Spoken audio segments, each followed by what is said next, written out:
Citizens, it's that time. You are officially in Alert Zone. Welcome to The Alert Zone TV. I am the host, Uncle James, and welcome to another episode of the docu-series we do here on the Alert Zone called Never Again. If you are new to the Alert Zone, welcome. Do me a favor. Hit the subscribe button, hit the bell so you can be notified when we drop fire content, get a video, like, share. If you're 18 years of age or older and are able to be legally armed in America, practice your Second Amendment rights. It is not illegal under the Constitution. We are a worldwide movement. If you are able to be legally armed with anything in any country outside of America that you can be armed with, protect yourself. Self-defense and self-preservation is duty number one.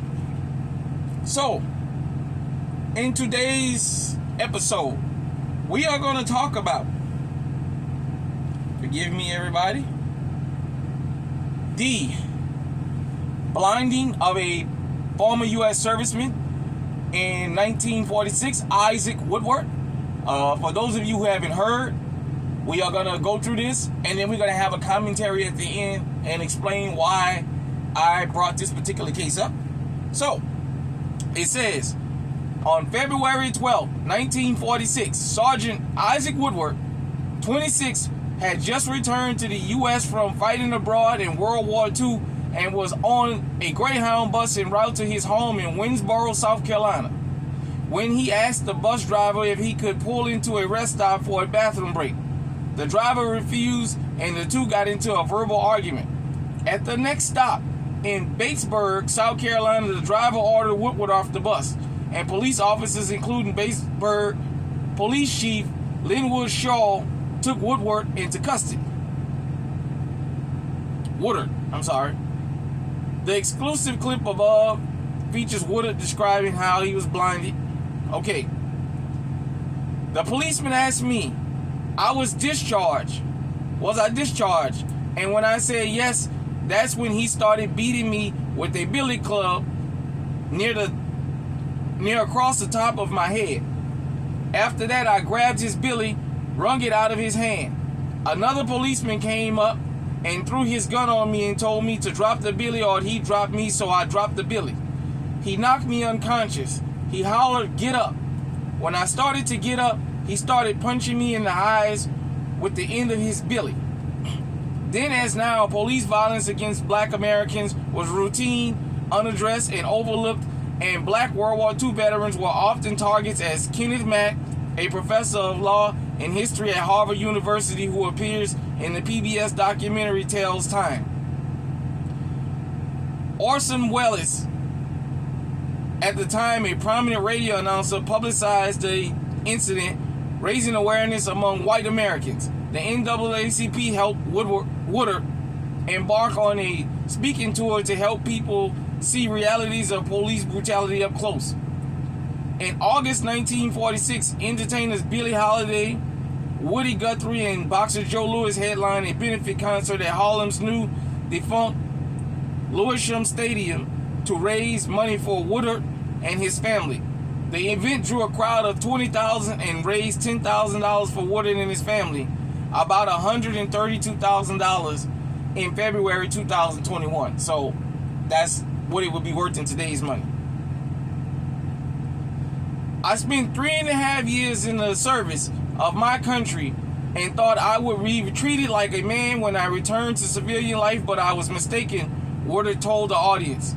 If the loss of my sight will make people in America get together to prevent what happened to me from happening again to any person, I would be glad. In November 1946, in a trial over whether excessive or unnecessary force was used on Woodard, Batesville Police Chief Shaw claimed he only hit Woodard once. An all-white jury acquitted Shaw after deliberating for 30 minutes. The federal judge who presided over the case, Julius Waring, however, didn't think the outcome was fair. The case was a political awakening for him, according to Richard Gergel, a South Carolina federal judge who started researching Woodard's case decades ago and who brought attention to how it influenced future landmark civil rights cases in his 2019 book, Unexampled. courage behind the blinding of Sergeant Isaac Woodard and the awakening of President Harry S. Truman and Judge J. Wadis Waring. Waring described the case as a baptism by fire that led him to issue opinions in favor of civil rights cases for years afterwards.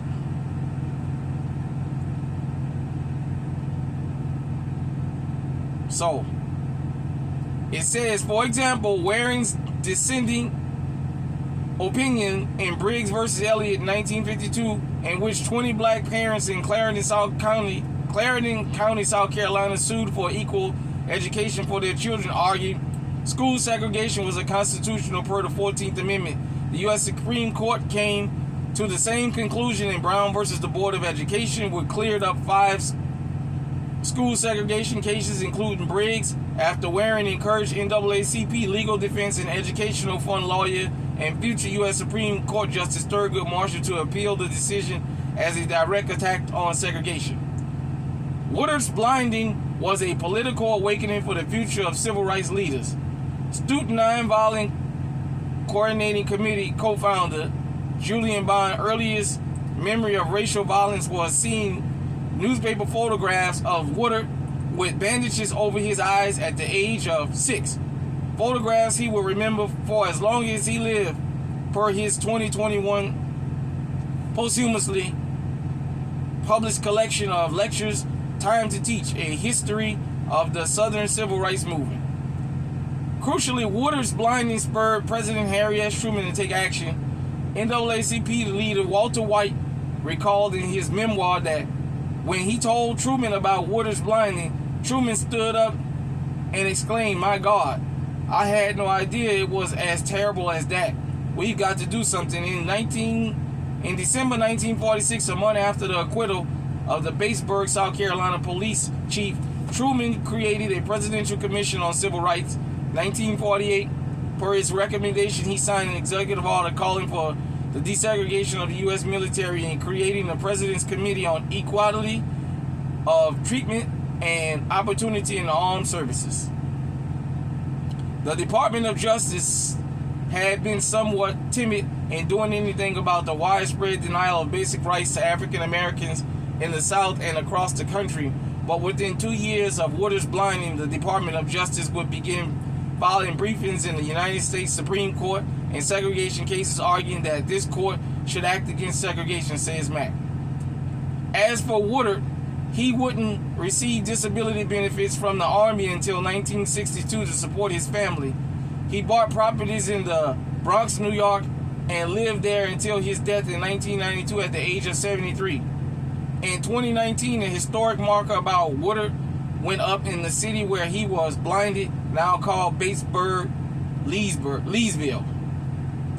Woodard stayed out of the spotlight, but the trauma of the incident always stayed with him.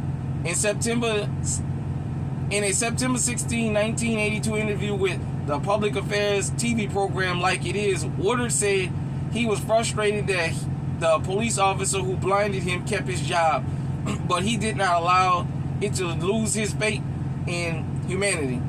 Everybody ain't bad, as he put it. When host Gio Noble asked him what he wanted future generations to learn about America from what happened to him, Woodard replied, "People should learn how to live with one another and how to treat one another, because after all, we are all human beings regardless of color." Alright, so you guys and girls had heard that. The story of Isaac Woodard, who was a sergeant. As you heard, he spent 3.5 years in the U.S. military. And he came back, and because of a dispute with law enforcement, he got both of his eyes punched out. And he lived the rest of his life blinded. He got blinded at 26 years old. And he lived till he was 73.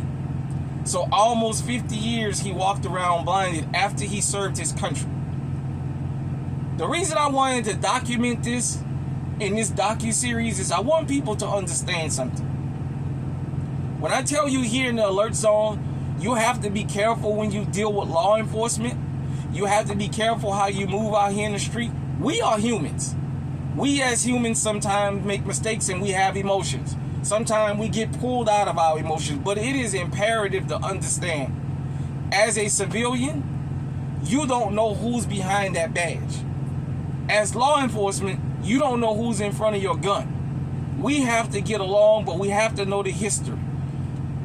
For U.S. military veterans in America, don't you ever think because you're not a black person, this can't happen to you. A lot of you guys, I've read the stories throughout the years after the Iraq war and Afghanistan invasion. Out there in Savannah, Georgia, I've seen a lot of veterans come back, minus limbs, and talked about how they had to fight to get their benefits, what they're having to go through, all the trauma, all the leaps and bounds they thought they never would have to deal with because they served their country. I'm not telling you not to serve your country, but I'm telling the country we should serve our military. We should take care and honor our military veterans. Our veterans should not have to go out on the battlefield and fight for our liberty and then come home and at home be treated less than a human and have life or limbs taken away from them. So, if you enjoy the docuseries that we do here, hit me in the comment section and let me know what you think about this story. Do you know anything about it?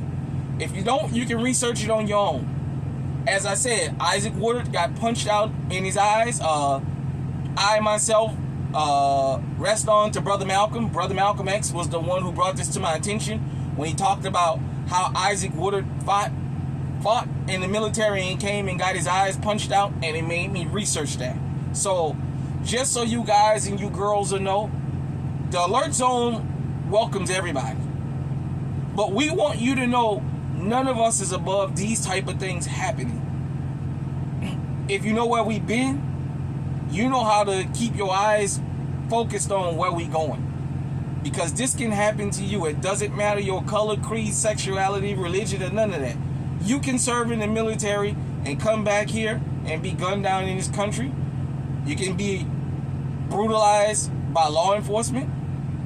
Or you can have an everyday citizen that can see you in your uniform and still take you off the planet.